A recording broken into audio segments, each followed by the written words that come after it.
So ayan na po mga insan, dahil nga po pinagtiyagaan natin gawan, nag-request po yung isa po sa mga insan natin na kapwa din po natin na content creator. So shout out pa pala sa iyo madam, insan Mama Hana. So maraming salamat po sa tiwala niyo po na magagawan ko po ng paraan yung sinasabi niyo po. So ganito po, sundan nyo na lang po sa mga gusto magpa blue check verified dyan na page po yung gamit nila, ay ito na po.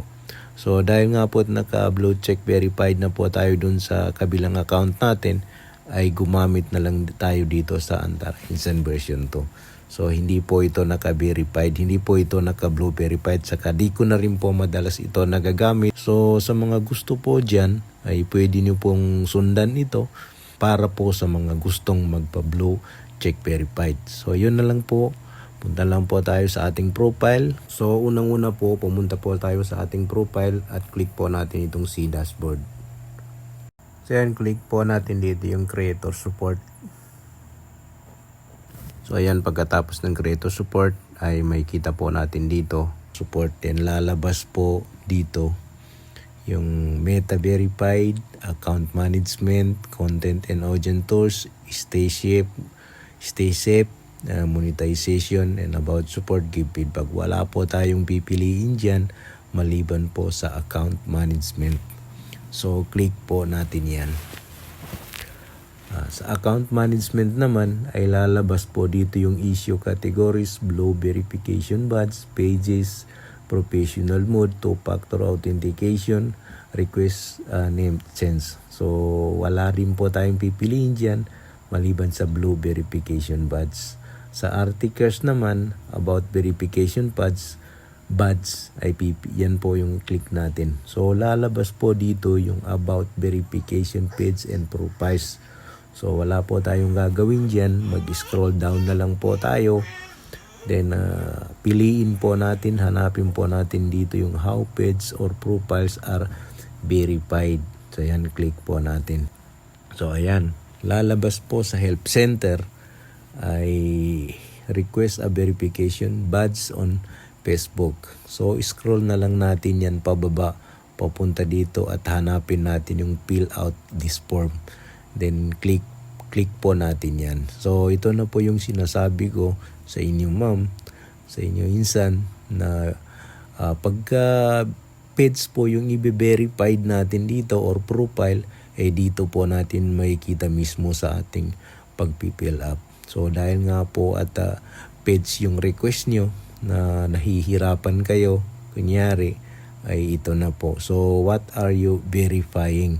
So pipiliin po natin dyan ay yung page. So ayan po. Page po yung pipiliin natin dyan, insan. So sa step 1 naman, confirm authenticity.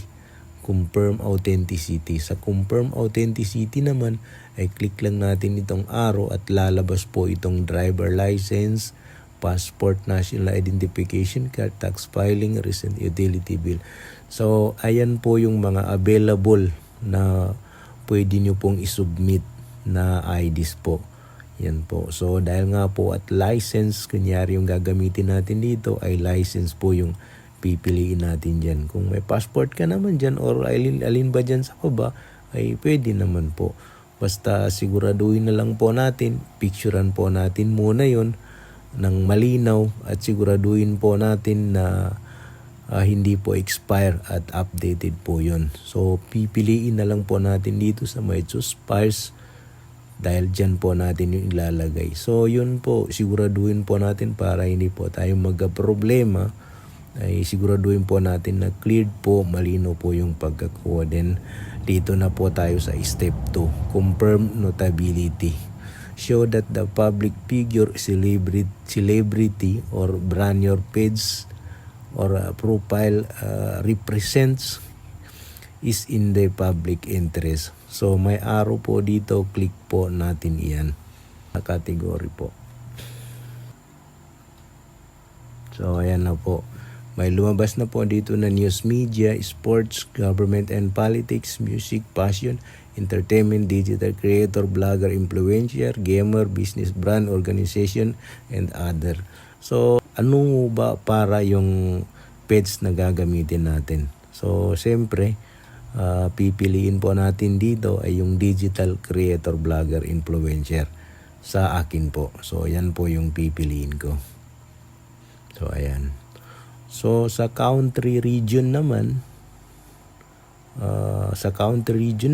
enter the country or region where the organization, your page or profile ay fill up po natin dyan yung Philippines. Ayan po.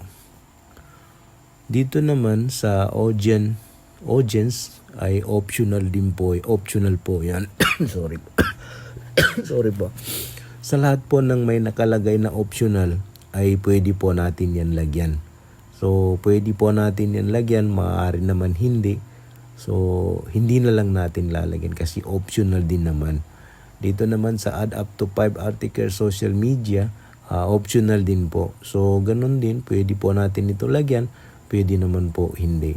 So, pagkatapos nun, ay click na lang po natin yung send. Click na lang po natin yung send at hihintayin po natin yung updated ni Facebook. At yun ay magno-notify naman sa atin. So, bakit pa po ba natin kailangan magpa-blue check verified?